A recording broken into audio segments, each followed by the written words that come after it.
right now, we have a guest coming on. Her name is Teresa Lusk, and we're going to talk to her about something that I think is very sad, because politics are now increasingly becoming a dating deal breaker.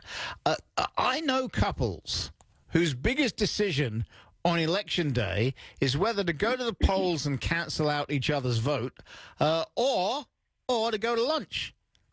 Joining us, as I just said, is Teresa Lusk. Teresa, good morning. How are you? Hey, good morning. How are you? I'm good. Why is politics becoming a dating deal breaker? Well, it's become a deal breaker because politics are becoming our identity. We're starting to be split. It's no longer just the way we want to take our country. It's now these are my morals, these are my values, and if you don't line up with this party that I line up with, then you don't line up with morals and values, or you're pro-faith or you're anti-faith. So it's become really an identity, and people are really using that to decide, do I want to date someone outside of the same political party? And why is this women more than men care about this stuff?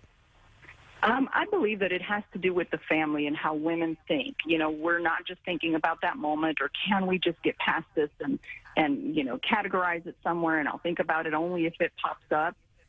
But women see things as a whole, in the sense of, I'm thinking of family, I'm thinking of my children, I'm thinking of grandchildren, I'm thinking of, friends.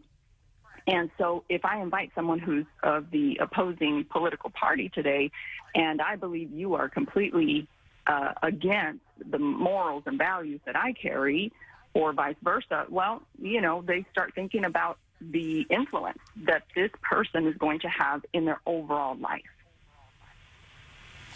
So, I mean, this is very tribal, isn't it? So we're really forming up in terms of tribes. That's not good for the future of the country.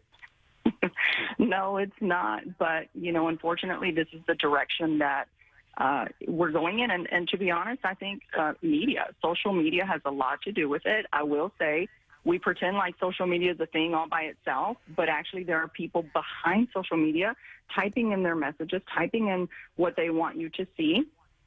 But when you're bombarded with it over and over and over again throughout the day, it really does begin to break down the barrier of this is just politics, whatever, and it becomes a reason to hate. And you feed that negative voice and thoughts. And so it's become very, very divisive, no doubt.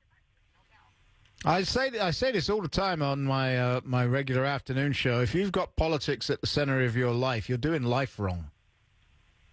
Yes. At the end of the day, what I tell people is I have people on the opposing party on my page, people who vote differently than me.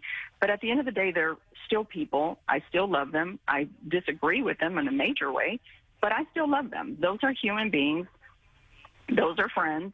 Those are coworkers or what have you. And at the end of the day, they're human beings. And so if something was to happen to them, I'm going to come in and say, hey, let me help you, because we are all human beings. So, I'm not opposed to standing up for what you believe in. I really believe you should.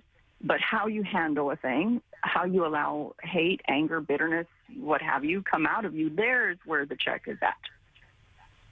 We're talking to Teresa Lusk. She has a master's in professional counseling. She's a speaker. She's a life coach. I've never felt the need for one of those, by the way. She's a TV host, and she's got a number of books out as well. It's aimed at helping people live their best life, which is good. So why do people need a life coach, Teresa, briefly?